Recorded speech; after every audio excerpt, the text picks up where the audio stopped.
Hi అండి. YouTube ప్రేక్షకులకు నా యొక్క నమస్కారాలు. ఈరోజు చూసే చెట్టు వచ్చేసి మరుగుమందు చెట్టు అండి.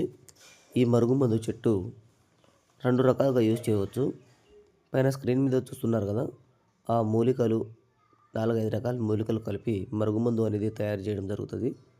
ఈ మరుగుమందు అసలు దేనికి వాడాలంటే భార్యాభర్తల సమస్యలకు, అత్తాకోడల సమస్యలకు, లవర్స్‌ల సమస్యలకు, మనమంటే ఇష్టం లేని వారికి, మనల్ని దూరం పెట్టిన వానికి మన కాలి దగ్గర చేసుకోవడానికి ఈ మరుగుమందు చెట్టుతో మరుగుమందు తయారు చేసి ఒక్కసారి పెడితే చాలండి.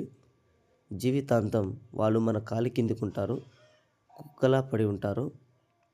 ఇది ఎలా యూజ్ చేయాలంటే 2 రకాలుగా యూజ్ చేయవచ్చు. తలకు, బట్టలకు, వంటికి, చెప్పులకు రాసేది లిక్విడ్ అండి. రెండో రకం వచ్చేసి పౌడర్ అండి. మనం తినే, తాగే ఆహార పదార్థంలో అని పెట్టాలి. ఒక్కసారి పెడితే చాలండి. జీవితాంతం మన కాలి కిందకుంటారు. ఒక కుక్క మన ఎలా పడి ఉంటుందో అలా పడి ఉంటారు. ఎంతటి మొండివారైనా మన కాలి కిందకి రావాల్సిందే. గురువుగారిని